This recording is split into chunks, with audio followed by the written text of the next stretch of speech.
വഴിയെ പോകുന്നവർക്ക് നേരെ കുരച്ചു ചാടാൻ വളർത്തുനായ്ക്കളെ പരിശീലിപ്പിച്ച് നിർത്തിയിരിക്കുന്നവരുണ്ട്. ലീഗ് പ്രസിഡന്റ് സാദിഖ് അലി അങ്ങനെ തുടലിൽ കെട്ടിപ്പോറ്റുന്ന വളർത്തുനായയാണോ KM ഷാജി? സംശയമുണ്ട്. സാദിഖ് അലി എന്ന് വിളിച്ചതിൽ ലീഗുകാർ പ്രകോപിതരൊന്നുമാകണ്ട.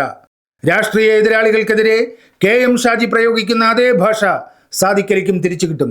പിണറായി വിജയനെയും മകളെയും മകനെയും ഭാര്യയും ഒക്കെ ആവുന്നത്ര അധിക്ഷേപിച്ചിട്ടും മതിവരാത്ത ലീഗിന്റെ കവലച്ചട്ടമ്പി ഇപ്പോൾ പിണറായിയുടെ സഹോദരനെതിരെ തിരിഞ്ഞിരിക്കുകയാണ്.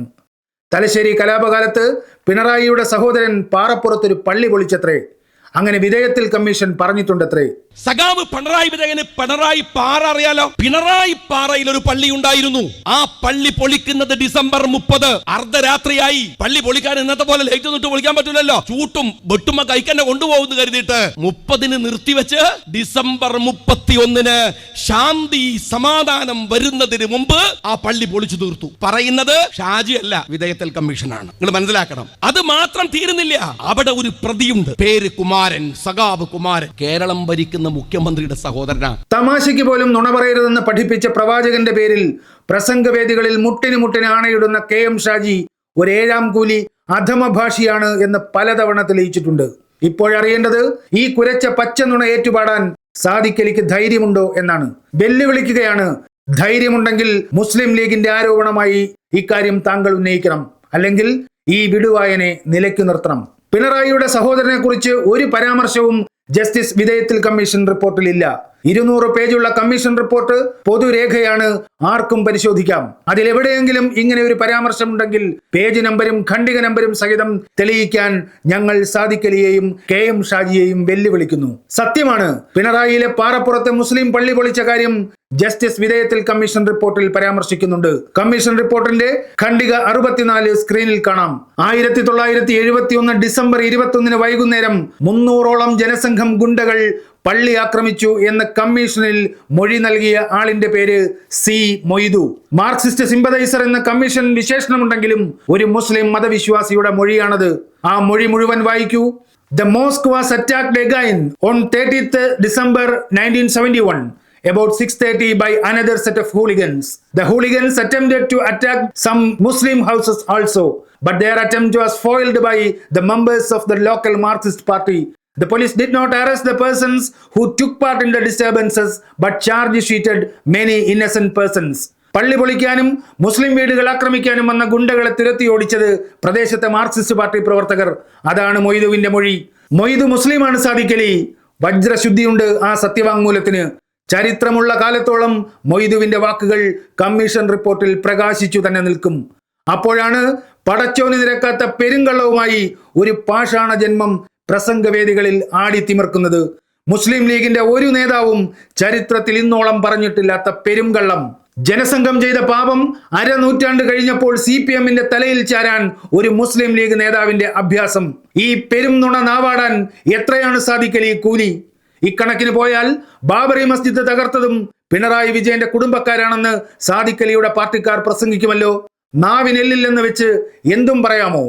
ചരിത്രത്തിന്റെ പ്രതിക്കൂട്ടിൽ നിന്ന് RSSനെ മോചിപ്പിച്ച് ആ കുറ്റം പിണറായിയുടെ തോളിൽ വെക്കുന്ന പരമ പോക്രിത്തരം ആരെ പ്രസാദിപ്പിക്കാനാണ്? സംഘപരിവാറിനെയോ? രാജ്യമെമ്പാടും പൊളിക്കാനുള്ള പള്ളികളുടെ പട്ടികയുമായി നടക്കുകയാണ് സംഘപരിവാർ.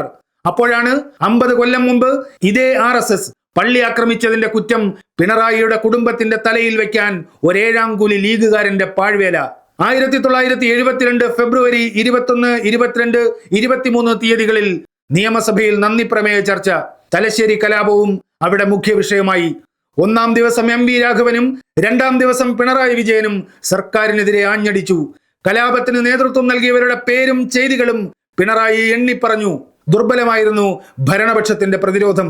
CH മുഹമ്മദ് കോയ, പൂക്കോയ തങ്ങൾ, ബാഫക്കി തങ്ങൾ, UA ബീരാൻ തുടങ്ങി പ്രബലരും പ്രഗത്ഭരും പ്രമാണിമാരും അടങ്ങിയ മുസ്ലിം ലീഗ് നിര ഒരു ഞരക്കം പോലുമില്ലാതെ ആ പ്രസംഗം കേട്ടിരുന്നു.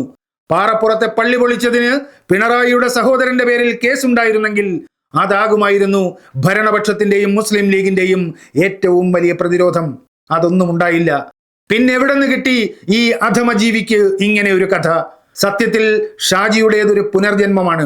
ജസ്റ്റിസ് വിധേയത്തിൽ കമ്മീഷൻ റിപ്പോർട്ടിൽ പരാമർശിക്കുന്ന ഒരു കൊടും ക്രിമിനലിന്റെ പുനർജന്മം. ആ ക്രിമിനലിന്റെ പേര് അറബി മമ്മു. തലശ്ശേരിയിൽ ഉണ്ടായിരുന്ന ഒരു പക്ക റൗഡി.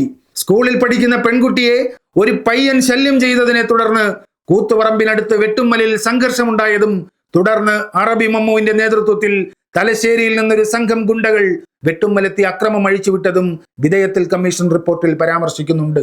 1971 ഡിസംബർ 24-ന്, അതായത് കലാപം പൊട്ടിപ്പുറപ്പെടുന്നതിന് 4 ദിവസം മുമ്പ്, തലശ്ശേരി റെയിൽവേ സ്റ്റേഷന് സമീപം ഹോട്ടൽ നടത്തുന്ന ഗംഗാധരൻ എന്നയാളിനെ ഈ അറബി മമ്മു മാരകമായി കുത്തിപ്പരിക്കേൽപ്പിച്ചു. പക്ഷേ അറബി മമ്മുവിനെ പോലീസ് അറസ്റ്റ് ചെയ്തില്ല. അറബി മമ്മുവിന്റെ ഗുണ്ടായുസത്തിലും മുസ്ലിം ലീഗിന്റെ രാഷ്ട്രീയ സംരക്ഷണയിൽ അയാൾക്ക് കിട്ടുന്ന പോലീസ് പിന്തുണയിലും പ്രതിഷേധിച്ച് തൊട്ടു പിറ്റേന്ന് തലശ്ശേരി റെയിൽവേ സ്റ്റേഷൻ പരിസരത്ത് ഒരു സർവകക്ഷി പ്രതിഷേധ യോഗം നടന്നു. മുസ്ലിം ലീഗ് ഒഴികെ സകല പാർട്ടികളിലെയും പ്രതിനിധികൾ പങ്കെടുത്ത യോഗം മുസ്ലിം ലീഗിന്റെ പ്രാദേശിക നേതൃത്വമാണ് അറബി മമ്മുവിനെ സംരക്ഷിക്കുന്നതെന്നും പോലീസിൽ അവരുടെ സ്വാധീനം മുതലെടുത്താണ് അറബി മമ്മു അഴിഞ്ഞാടുന്നതെന്നും യോഗത്തിൽ വിമർശനമുയർന്നു. പോലീസ് നിഷ്ക്രിയമായാൽ തങ്ങൾക്ക് അറബി മമ്മുവിനെ കൈകാര്യം ചെയ്യേണ്ടി വരുമെന്ന് പ്രതിഷേധ യോഗം മുന്നറിയിപ്പ് നൽകി. അറബി മമ്മു ഗുണ്ടായിസവും സ്റ്റേഷൻ പരിസരത്ത് വ്യഭിചാരവും നിർബാധം തുടരുന്നതിന് ഉത്തരവാദി മാമൂൽ കൈപ്പറ്റുന്ന സ്ഥലം ഡിവൈഎസ്പി ആണെന്നും യോഗത്തിൽ പ്രസംഗിച്ചവർ തുറന്നടിച്ചു. പക്ഷേ അറബി മമ്മുവിനെ തൊടാൻ പോലീസ് തയ്യാറായില്ല. അന്ന് നാടുഭരിച്ച കോൺഗ്രസിനെ പ്രതിനിധീകരിച്ച് കെ ശ്രീധരൻ ആ പ്രതിഷേധ യോഗത്തിൽ പങ്കെടുത്തുവെന്ന് കണ്ണൂർ സബ് ഇൻസ്പെക്ടർ കമ്മീഷന് നൽകിയ മൊഴിയുണ്ട്. എന്ന് വെച്ചാൽ മുസ്ലിം ലീഗ് ഒഴിച്ച് സകലർക്കും ശല്യമായിരുന്നു അറബി മമ്മു. ഒടുവിൽ സമ്മർദ്ദം ശക്തമായപ്പോൾ ഗത്യന്തരമില്ലാതെ അറബി മമ്മുവിനെ പോലീസ് കസ്റ്റഡിയിലെടുത്തു. ബഹുവിശേഷമാണ് ആ കഥ. 1971 ഡിസംബർ 30-ന് ചാലിൽ എന്ന സ്ഥലത്ത് നിന്ന് വെളുപ്പിന് 1 മണിക്ക് അറബി മമ്മുവിനെ പോലീസ് അറസ്റ്റ് ചെയ്തു. വെളുപ്പിന് 2:20-ന് സ്റ്റേഷനിലെത്തിച്ചു. 10 മിനിറ്റിനുള്ളിൽ വെളുപ്പിന് 2:30-ന് സ്റ്റേഷൻ ജാമ്യത്തിൽ അറബി മമ്മുവിനെ പോലീസ് വിട്ടയച്ചു. മമ്മു സ്റ്റേഷനിൽ ചെലവിട്ടത് 10 മിനിറ്റ്. ജാമ്യം കൊടുത്തതിന് പറഞ്ഞ കാരണമാണ് രസം. സിഫിലിസ് പിടിപെട്ട മമ്മു അവശ്യ നിലയിലായിരുന്നത്രേ. സിഫിലിസ് കാരണം സ്റ്റേഷൻ ജാമ്യം കിട്ടിയ ലോകത്തിലെ ആദ്യത്തെയും അവസാനത്തെയും പ്രതി. ഇതൊന്നും വെറുതെ പറയുന്നതല്ല. കമ്മീഷൻ റിപ്പോർട്ടിന്റെ 78-ാം പേജിൽ 194-ാം ഖണ്ഡികയിലുണ്ട് ഇക്കഥ. അറബി മമ്മുവിനെ സംരക്ഷിച്ച മുസ്ലിം ലീഗിന് കലാപത്തിൽ വലിയ ഉത്തരവാദിത്വമുണ്ടെന്ന് തുറന്നടിച്ചിട്ടുണ്ട് വിധേയത്തിൽ കമ്മീഷൻ. പോലീസ് ഭരണത്തിൽ മുസ്ലിം ലീഗ് അവിഹിതമായി ഇടപെടുന്നു എന്ന ആരോപണം അടിസ്ഥാനരഹിതമെന്ന് പറയാനാവില്ലെന്ന് അറബി മമ്മുവിന് ജാമ്യം കിട്ടിയ രീതി ഉദാഹരിച്ചാണ് കമ്മീഷൻ സ്ഥാപിക്കുന്നത്. Page number 80, ഖണ്ഡിക 198. തലശ്ശേരി കലാപത്തിൽ മുസ്ലിം ലീഗിന്റെ പങ്കും കമ്മീഷൻ റിപ്പോർട്ട് എടുത്തു പറഞ്ഞിട്ടുണ്ട്. ഖണ്ഡിക 214, പേജ് 89. സംസ്ഥാന ഭരണത്തിലെ പങ്കാളിത്തം ഉപയോഗിച്ച് ലീഗ് അധികാര ദുർവിനിയോഗം നടത്തുന്നു എന്ന മറ്റു പാർട്ടികളുടെ ആരോപണം തള്ളിക്കളയാൻ കഴിയില്ലെന്നും അതുകൊണ്ട് കലാപമുണ്ടാക്കാൻ സാഹചര്യങ്ങൾ സൃഷ്ടിച്ചതിന്റെ ഉത്തരവാദിത്വത്തിൽ നിന്ന് മുസ്ലിം ലീഗിന് ഒഴിഞ്ഞു മാറാൻ കഴിയില്ലെന്നും ജസ്റ്റിസ് വിധേയത്തിൽ പച്ചയ്ക്ക് പറഞ്ഞിട്ടുണ്ട് സാദിഖ് അലി. ഈ ചരിത്രം നിങ്ങളായിട്ട് പറയിപ്പിച്ചതാണ്. ആ നിരീക്ഷണം നടത്താൻ ജുഡീഷ്യൽ കമ്മീഷൻ ഉദാഹരിച്ച ലീഗുകാരനാണ് അറബി മമ്മു.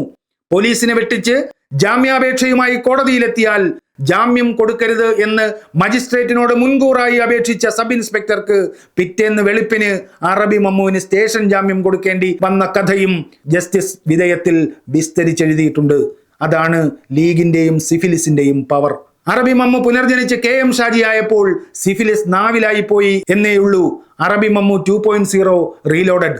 തലശ്ശേരി കലാപത്തിൽ മുസ്ലിം ലീഗിന്റെ പങ്ക് തുറന്നടിച്ച ജസ്റ്റിസ് വിധേയത്തിൽ കമ്മീഷൻ CPM-നെ കുറിച്ച് പറഞ്ഞതും അറിയണമല്ലോ. ഈ റിപ്പോർട്ടിൽ പറയുന്നു, in ഉമ്മൻചിറ where the Marxists are strong BD workers belonging to that party and to the CPI resisted those who come from outside to attack the Muslims. There have also been instances of Marxist leaders lending help to Muslim victims. It is not disputed that none of the leaders of the Marxist party took part in these disturbances, and also in evidence that Marxist workers went in a car with party flag on the 29th evening and advised the people to stop the rioting. മുസ്ലിങ്ങളെ ആക്രമിക്കാൻ എത്തിയവരെ ചെറുത്തത് മാർക്സിസ്റ്റുകാർ. ഒരു Marxist നേതാവും കലാപത്തിൽ പങ്കെടുത്തിട്ടില്ല എന്നത് തർക്കമറ്റ വസ്തുത. കലാപം അവസാനിപ്പിക്കണമെന്ന ആഹ്വാനവുമായി party കൊടികെട്ടിയ കാറിൽ ജനങ്ങൾക്കിടയിൽ ഇറങ്ങിയതും മാർക്സിസ്റ്റുകാർ. തലശ്ശേരി കലാപം അന്വേഷിച്ച ജുഡീഷ്യൽ കമ്മീഷന്റെ സ്വതന്ത്ര നിഗമനങ്ങളാണിവ.